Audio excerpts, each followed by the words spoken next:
What links this modern sun worshiper to this girl who is about to die? In this reenactment, she is about to be sacrificed to the sun in a ritual practiced many centuries ago on the plains of North America. Continents away, great civilizations built soaring temples, and their priests devoted their lives to the worship and study of the sun. Human sacrifice, fantastic architectural achievement, entire cultures dedicated to the sun. Are these also haunting reminders of earlier civilizations? Or do these silent sentinels point the way to the future?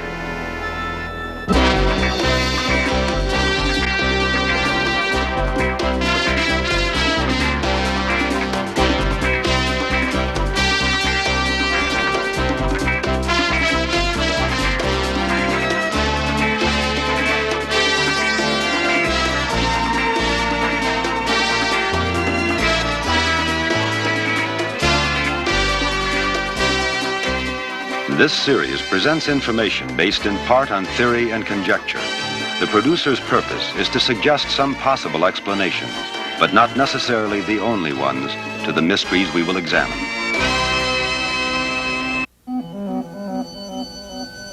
This Aztec calendar depicts a vengeful sun at its center, a god who could only be appeased with human blood.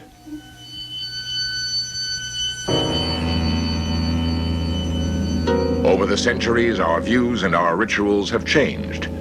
We can hardly wait for the first sparkle of morning light to rush to our meccas of solar worship. To the beaches, the mountains, the deserts, anywhere that we can put on ritual garments, cover ourselves with soothing ointments, and dedicate our bodies to the sun. Technology has brought the sun indoors for year-round worship. Does a vengeful sun god still exact his price? This is skin cancer. I'm a sun worshiper. I spend an awful lot of time in the sun, and I always have, up until the time I had the cancer. John McMahon was cured of skin cancer by Dr. James Sternberg. The problem is that most of these people who are going out and getting tans don't understand what they're doing to themselves, because the sun really can be hazardous. You know, and you don't think about the harmful aspects of the sun, because it's wonderful, it's warm, and it's a lot of a social thing in there, and nobody thinks about the cancerous aspects of it. Nobody. The important thing is that you understand what the sun does. Each individual person can make their own decision on whether or not they want to get sun or not. Is the same sun that once demanded human sacrifice now the key to human survival? And there are several forms of solar energy that are ready to use right now. Too many people have been misled to believe that the sun is going to solve all of our problems. We could achieve 100% use of solar energy. There's no way that this can be done in this century. For a century and a half, we have mined our planet for fuel. But the Earth and her resources are not limitless. There are signs that nature is beginning to choke in the grip of technology. How long can we afford to ignore a source of energy greater than any that man has created? We need to have power now. Robert Deitch of Southern California Edison does not believe solar technology is ready. But in order to meet our demands in the 1980s, we're going to have to depend on the conventional technologies that we know and that we can install now, and that is coal and nuclear. Dr. Barry Commoner of Washington University has doubts about nuclear energy. Nuclear is not renewable. Nuclear energy, as we now use it, is based on burning up uranium. And if we built all the nuclear power plants that we're supposed to, the uranium supplies would run out in 25 to 30 years. That's why we have to turn to solar energy. The search for a solar future starts with a trip back, almost to the Stone Age. Back to these Indian dwellings literally carved out of the side of a mountain. The Indians of Mesa Verde scratched their existence from the hostile soil of the Colorado Desert. They survived against the freezing winters and burning summers. They protected themselves against the elements in houses heated and cooled by solar energy. Without machines or technology, the Anasazi Indians created these houses that shaded themselves in summer, and in winter stored needed heat in thick stone walls. Do these lessons hold any value today? This house uses techniques developed over 800 years ago. Bill Wilson, an expert in solar energy, explains the more advanced techniques used. Active solar is a situation in where you are capturing the sun by use of a collector and then using a pump or a blower to move that heat to someplace else where it will be utilized or stored. These rocks store the sun's energy and make it available at night and on cloudy days. The technology may seem simple, but the fact is the sun provides most of the heating and cooling needed here, and the sun is absolutely free. An even greater test of the techniques developed at Mesa Verde occurred here in Modesto, California. Using only light from the sun, this commercial greenhouse maintains a controlled environment essential for the growth of vulnerable young plants. How does it differ from greenhouses that rely on conventional energy sources? The design is intended to heat and cool the greenhouse with minimum energy input and is proving very successful so far. In the wintertime, the sunshine comes through that skylight and gives us a very broad band. In the middle of winter, it strikes these barrels and they'll soak up the heat to keep the house warm. In the summertime, you'll notice the X implies that we have no direct sunshine coming in, but we have enough light to give our plants the energy to grow well by the fact that we're bouncing it off the reflective roof and off the white ceiling. This greenhouse is staying cooler by 5 or 10 degrees with no energy input than are the two commercially designed greenhouses which have electrical cooling.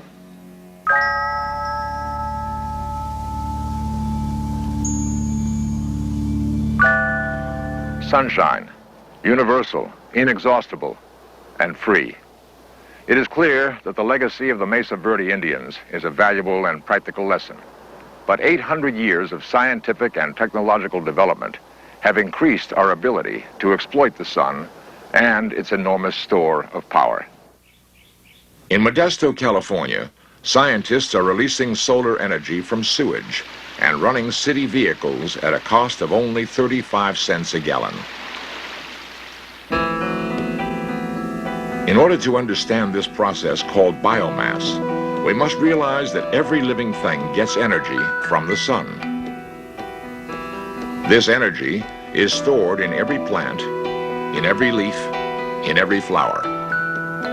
And when plants die, their energy can be recaptured as methane gas. Is it possible that America's great farmlands could become a source of fuel? According to Bill Wilson, the answer may be yes.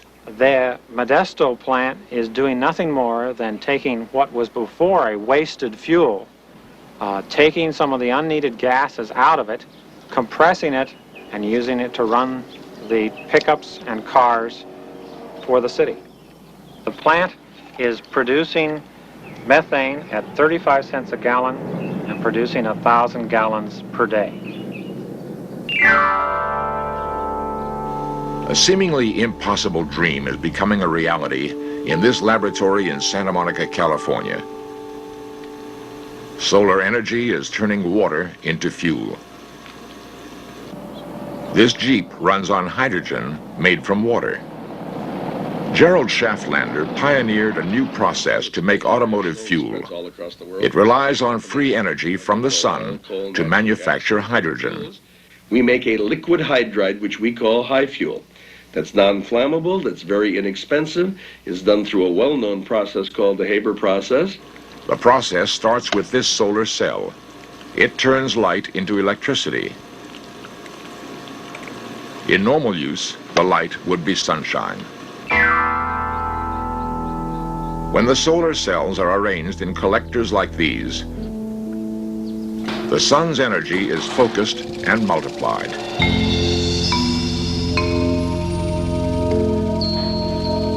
The electricity created produces hydrogen, but hydrogen is explosive. In this synthesizer, it combines with ammonia to create a safe liquid called a hydride. It is the fuel that powers this engine.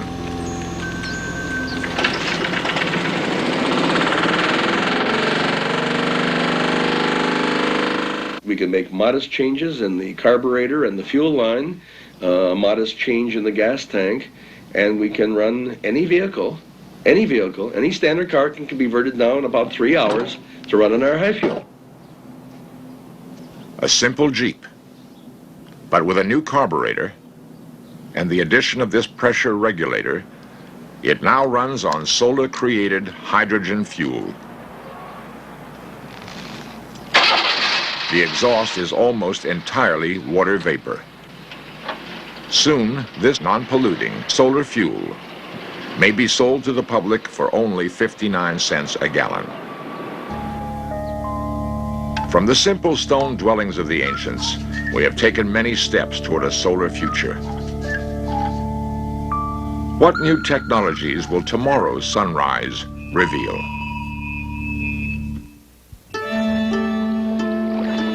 Lacking the oil resources of its neighbors, Israel is turning to an intriguing form of solar energy. Israel was the first country to move forward into solar energy, both for Tom water Hayden, heating and chairman of SolarCal, electricity. explains. And they have a project at the Dead Sea called a solar pond, and it generates electricity, and potentially it could generate the 3,000 megawatts of electricity that the whole country needs. The Dead Sea absorbs and stores heat from the sun because of the extreme amount of salt in its water. A natural property of salt water is the ability to retain heat. A layer of fresh water is added to trap the heat at the bottom, where the water becomes so hot, it actually boils. The steam created can run a turbine and generate electricity. We see solar ponds having a wide area. Bob French of Jet Propulsion Laboratories is an advocate. We can use that 200-degree source temperature for heating houses or for heating greenhouses, for drying crops. In certain industrial applications it can be used. We even think we can use it for desalinating water. This potent source of power is not confined to the ancient waters of the Dead Sea. At the Salton Sea in Southern California, Israeli and American scientists are working on a similar project. Without burning a drop of oil or using an ounce of uranium, this project could supply the daily needs of 600,000 people. I am very excited about solar ponds, and I think that holding it in perspective, it can be one major element in our quest to solve our energy problems. It's not the solution, but it is a piece of it. Robert Deitch of Southern California Edison. Solar energy has a place in the future. There's no question about that. It's a matter of how much and how fast we get solar energy. How much? How fast? These questions are a prime concern of Sandia Laboratories in Albuquerque. We spoke to the director, Glenn Brandvold, about the potential of photovoltaic cells.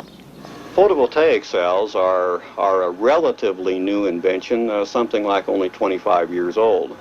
A solar cell is one of the simplest devices you can think of. You take one of the most common materials on Earth, silicon, purify it, put a very small amount of electrode material on it, expose it to sunlight, and electricity flows. No moving parts, nothing to wear out. Kind of the ideal solar to electric converter. Can this simple device be even more efficient? Sandia engineer Glenn Schaefer explains one approach. We can use a concentrating lens such as this one to concentrate the sunlight onto the solar cell and thus replace expensive solar cell with a low-cost lens.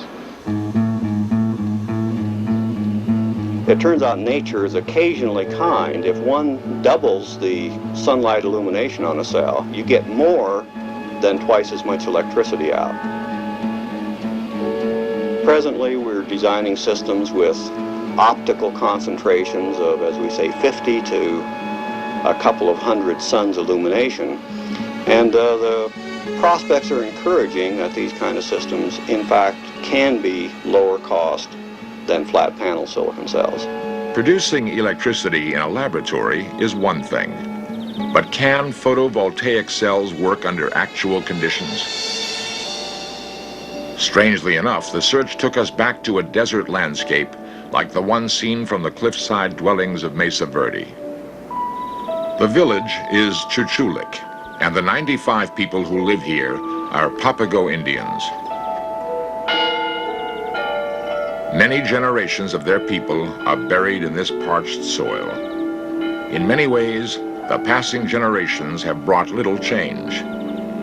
The people of Chuchulik still struggle against the elements to raise their livestock and eke out a living under a burning sun. Until recently, the town had no electricity. The villagers gathered water by hand from a single well. The only sources of light were candles and kerosene lanterns.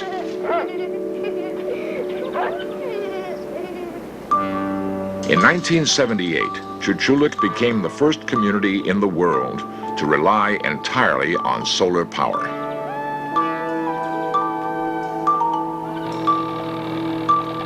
These photovoltaic cells were installed by the National Aeronautics and Space Administration. They create 3.5 kilowatts of electricity, which can be stored in this special cluster of batteries. David Santos, chairman of the village, monitors the system. In spirit, at least, he is a descendant of the cliff-dwelling Indians of Mesa Verde, pioneering a solar future. What the NASA people put in was the refrigerators and a washing machine and a sewing machine and also the water pump. It runs the water pump. Everything is automatic. A single washing machine, electric lights, refrigeration. A humble step, perhaps, but a fundamental one for these Papago Indians. They do believe that they are happy with the lights and out of their refrigerators they're getting ice cubes and the washing machine. I believe they're pretty happy about it. Today, there is electricity in Chuchulik. What does the future hold? Can solar energy meet the demands of a growing technological society? At this point Glenn in time, Brandvold of Sandia Labs. Supply.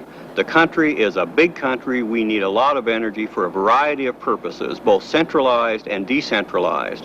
To do that with solar would require land size the size of the state of Oregon. These huge mirrors are still now.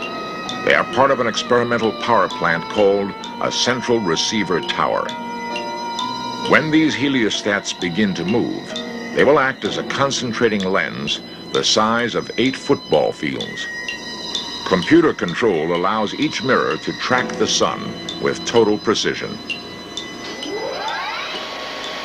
As they begin to move and turn their reflecting surfaces skyward, the mirrors will multiply the power of the sun over 2,000 times. The heat generated will be so great that our In Search of crew was only allowed to film the process from the safety of ground level. Liquid in the boiler at the top of the tower will be heated to temperatures of up to 4,000 degrees. This superheated liquid could be used to generate electricity without the use of oil or uranium. The forecasts for solar thermal systems, whether from center receivers or line focus technology, suggest that within the next 5 or 10 years, really mostly depending on volume production, that energy can be delivered at costs competitive with energy from oil or natural gas. This is an experiment, But at this moment, a working power plant is being built at Barstow, California. Its 1,900 heliostats will produce 10 million watts of electricity. That facility will operate and cost on the order of 90 cents per kilowatt hour once it's in operation. And this is the cost to the customer. Whereas other energy sources, for instance, today, our nuclear energy costs approximately 1.7 cents per kilowatt hour. Oil generation costs approximately 4 to 5 cents per kilowatt hour, and coal approximately 2 cents per kilowatt hour. So there's a vast difference in cost. Dr. Barry Commoner.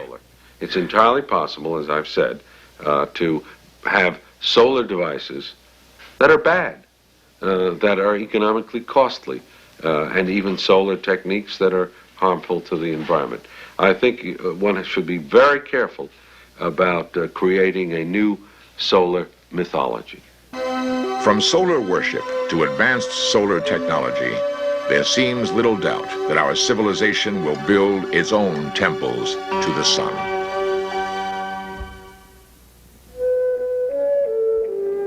Solar power may never meet all of our energy needs.